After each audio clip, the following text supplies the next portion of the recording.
Assalamualaikum warahmatullahi wabarakatuh. Perkenalkan, nama saya Mutiara. Saya utusan dari pimpinan cabang Ikatan Mahasiswa Muhammadiyah Kota Bau-Bau, sekaligus merupakan peserta Darul Arqam Madiyah Nasional yang diselenggarakan oleh pimpinan cabang Ikatan Mahasiswa Muhammadiyah Kota Makassar Timur. Nah, adapun tujuan saya membuat video ini adalah untuk mereview materi-materi yang telah saya dapatkan hari ini. Yang mana materi pertama yang akan saya review adalah mengenai Al-Quran sebagai sistem nilai. Teman-teman, apa sih Al-Quran sebagai sistem nilai itu? Nah, Al-Quran sebagai sistem nilai, pertama kita harus ketahui dulu apa itu Al-Quran. Nah, Al-Quran ini merupakan kalamullah atau perkataan-perkataan Allah, di mana perkataan-perkataan tersebut harus kita jadikan sebagai pedoman, panduan, acuan, dan petunjuk bagi kita untuk melakukan segala aktivitas kita di dunia ini agar hal-hal yang kita lakukan itu tidak bobrok dan tidak salah. Nah, Al-Quran sebagai petunjuk ini juga ditegaskan juga oleh Al-Quran itu sendiri, di mana di surah Al-Baqarah ayat 2 Al-Quran mengatakan dzalikal kitabu la raiba fih. Di situ Al-Quran mengatakan bahwa dirinya itu adalah petunjuk dan tidak ada keraguan untuknya. Tetapi teman-teman, karena Al-Quran itu adalah petunjuk, tidak serta-merta apa yang diberikan oleh Al-Quran itu kita langsung pakai dengan mentah-mentah. Nah, petunjuk dari Al-Quran itu sifatnya masih general, yang masih harus kita ramu atau kita susun atau kita pecahkan seperti puzzle. Kenapa harus kita pecahkan terlebih dahulu atau kita kaji terlebih dahulu? Karena Al-Quran itu memberikan ruang kepada manusia untuk mengembangkan potensinya, yaitu apa? Yaitu akal pikiran. Untuk dimana akal pikiran itu digunakan oleh manusia untuk memahami petunjuk-petunjuk yang diberikan oleh Al-Quran tersebut. Nah, karena kita membahas tentang Al-Quran sebagai sistem nilai, maka nilai-nilai yang ada di Al-Quran itu tentu banyak sekali. Salah satunya adalah nilai-nilai politik yang ada dalam Al-Quran, di mana Al-Quran itu mengajarkan kepada kita ketika kita hendak berpolitik atau memilih sebuah pemimpin di ranah politik, itu kita harus melihat dari Al-Quran. Dari Al-Quran sudah menyebutkan kriteria bagaimana pemimpin yang harus kita pilih itu adalah pemimpin yang bastatofil ilmi wal jismi, adalah pemimpin yang dia kaya secara ilmu, maksudnya dia banyak ilmunya dan juga dia kuat secara fisik. Bukan malah kita memilih pemimpin yang karena mungkin dia saudara kita atau karena dia punya banyak kekayaan, tetapi kurang dari segi ilmu dan segi fisik.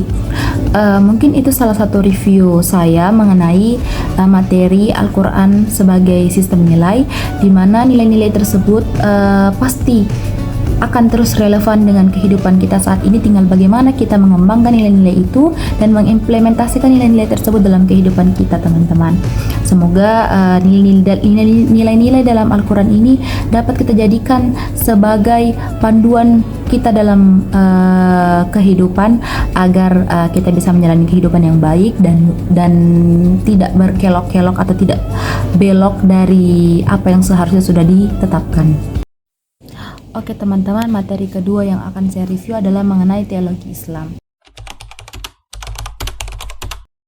Nah, teologi Islam sendiri itu kita lihat dulu dari kata teologi. Teologi ini dalam kamus filsafat dibagi atas dua kata. Yang pertama ada theo, yaitu Tuhan, ketuhanan, dan yang ada logos, yaitu ilmu. Jadi teologi ini merupakan ilmu yang mempelajari tentang ketuhanan atau Tuhan. Kalau dalam Islam sendiri kita lebih familiar dengan istilah ilmu tauhid atau ilmu kalam. Nah, seperti itu. Untuk materi yang dibahas mengenai teologi Islam tadi adalah mengenai sumber-sumber ajaran agama Islam, di mana dikatakan oleh pemateri bahwa sumber ajaran agama Islam ada pada Al-Quran, yang di mana Al-Quran ini sudah dibahas juga pada pemateri pertama di Al-Quran sebagai sistem nilai. Nah, Al-Quran mengatakan bahwa sumber ilmu itu ada 3. Yang pertama ada yang tertulis, yang kedua ada yang tidak tertulis, dan yang ketiga ada alam semesta.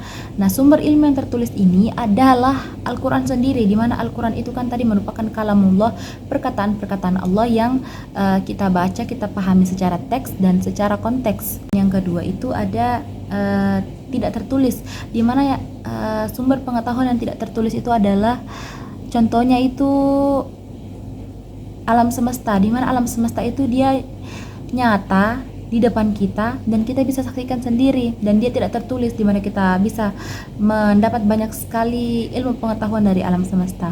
Dan yang ketiga adalah diri kita sendiri, di mana diri kita sendiri ini merupakan salah satu sumber ilmu pengetahuan. Materi ketiga yang akan saya review adalah mengenai relasi Muhammadiyah dengan kebudayaan. Teman-teman sekalian, Muhammadiyah itu adalah salah satu organisasi yang tidak anti dengan budaya, organisasi Islam yang tidak anti dengan budaya. Malah Muhammadiyah sendiri mendeklarasikan bahwa mereka mendukung penuh budaya. Dikatakan bahwa Muhammadiyah adalah buldosernya budaya, di mana Muhammadiyah itu menghilangkan budaya. Pada realitasnya Muhammadiyah itu tidak anti dengan budaya, bahkan Muhammadiyah itu mendeklarasikan bahwa mereka mendukung penuh budaya itu selagi tidak bertentangan dengan apa yang diajarkan oleh Islam. Bahkan teman-teman, ada fun fact yang perlu kita ketahui, kalau Muhammadiyah itu sebetulnya adalah pewaris Islam Nusantara, di mana hal ini bisa kita lihat dari nama-nama pengurus Muhammadiyah pada zaman dahulu itu rata-rata namanya nama Jawa, bukan nama ke-Arab-Araban, tapi nama-nama Jawa. Dan yang kedua itu Muhammadiyah itu lahir dari rahim epicentrum kebudayaan Jawa, di mana Muhammadiyah ini memiliki pendiri bernama Kiai Haji Ahmad Dahlan, yang Kiai Haji Ahmad Dahlan sendiri ini merupakan orang keraton, dan keraton itu adalah tempat yang sangat kental dengan budaya.